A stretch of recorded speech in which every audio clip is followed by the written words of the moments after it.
तो उसको किसी भी प्रमाण के द्वारा नहीं बताया जा सकता, किसी प्रमाण के द्वारा नहीं बता सकता, ना प्रत्यक्ष, ना अनुमान, ना उपमान, ना अर्थापत्ति। बस एक ही उपाय है, नेति नेति। जो झूठा है निषेध करो, जो उपाधि है उसका हमने निषेध किया, जो उपाधि है ये नहीं, जो अनित्य है वो नहीं, जो क्षणभंगुर है वो नहीं, जो दुखात्मक है वो नहीं, जो किसी दिन पैदा हुआ वो हो परमात्मा नहीं। सब नेत नेत करते चले जाओगे तो उसका अनुभव हो जाए, उसको साफ साफ बताया नहीं जा सकता। अच्छा, क्यों नहीं बताया जा सकता?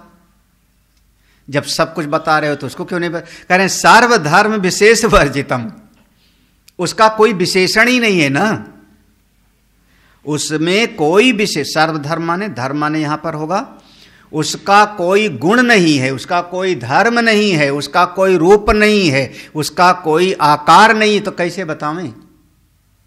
हाँ, देखो शब्द की प्रवृत्ति कब होती है? 4 तरीके से पढ़ाया है, जाति, गुण, क्रिया, संबंध। जाति, गुण, क्रिया, संबंध, ये 4 चीजों के द्वारा हम किसी चीज को बताते हैं।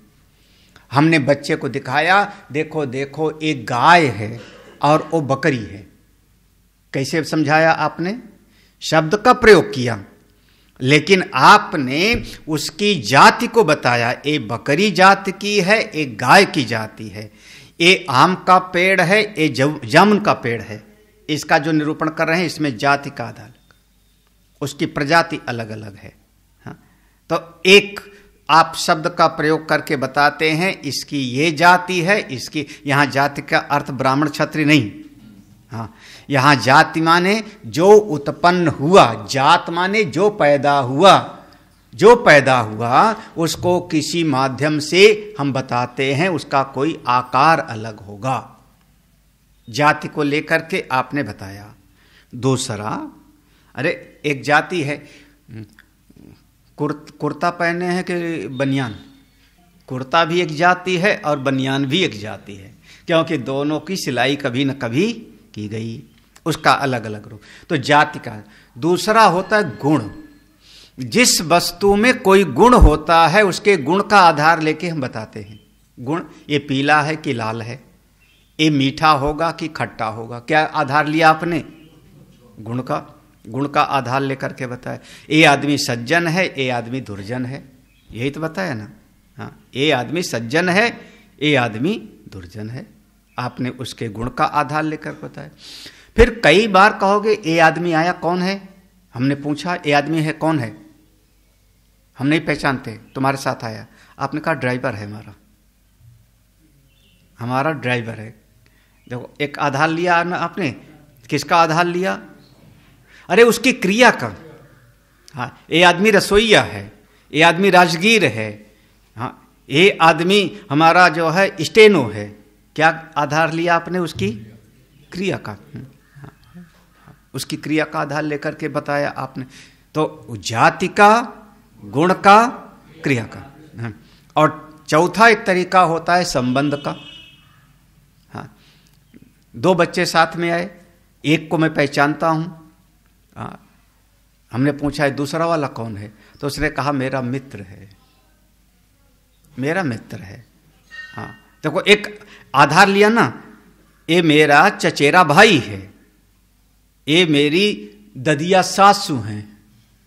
होती होंगी ददिया सास, पता नहीं।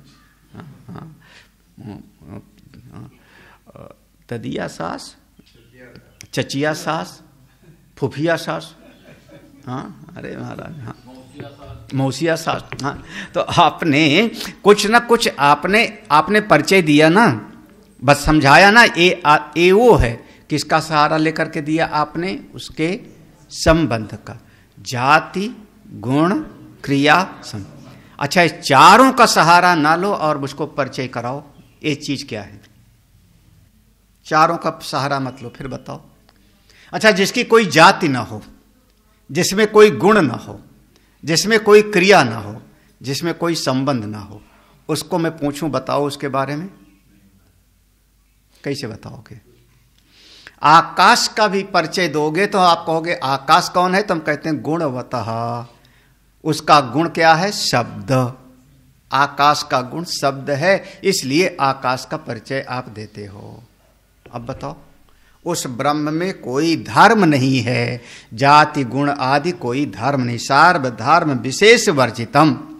देखो दो शब्दादि किसी भी प्रमाण के द्वारा उसको बताया नहीं जा सकता, क्योंकि शब्द प्रवृत्ति के जितने हेतु हैं जाति गुण क्रिया आदि उसमें है नहीं, उसकी कोई उपाधि नहीं है। अतो न सक्यम, इसलिए पर ब्रह्म को सीधे बताना संभव नहीं, पर ब्रह्म को सीधे नहीं बता।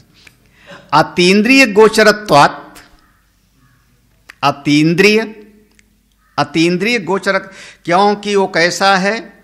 वो कैसा है? वो हमारी इंद्रियों का विषय कभी नहीं बनता। अतीन्द्रिय, अतीन्द्रिय माने इंद्रियों के अतीत, इंद्रियों के अतीत होने के कारण वो आंखों के द्वारा देखा नहीं जा सकता, कानों से सुना नहीं जा सकता, जीवा से चखा नहीं जा सकता, नासिका से सूंघा नहीं जा सकता। तो अतीन्द्रिय, इंद्रियों का विषय, गोचर कहते हैं विषय।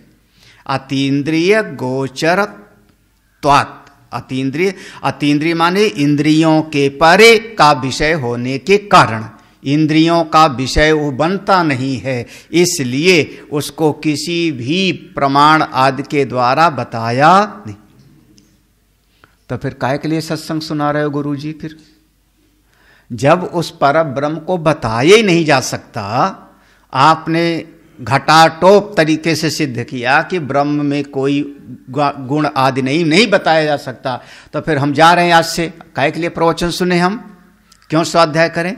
तो कहते नहीं जाना जाता है, जाना जाता है, लेकिन जो जानने का माध्यम है तुम्हारा अभी तक, उसके तरीके से नहीं जाना जाता। जो अभी तक आप समझते हो वैसा नहीं जाना जाता। कैसा जाना जाता है? केवलेन मनसा अवगाहितुम, केवलेन मनसा अवगाहित, केवल आपके अंतःकरण, मनसा यहां पर शुद्ध अंतःकरण के द्वारा ही अवगाहितुम, उसको ग्रहण किया जाता है। केवलेन, केवल मनसा शुद्ध अंतःकरण के द्वारा ही अवगाहितुम, उसको ग्रहण किया जाता है, पर ब्रह्म की अनुभूति होती है। इंद्रियों से उसका अनुभव नहीं, इंद्रियों से नहीं जाना जाता है।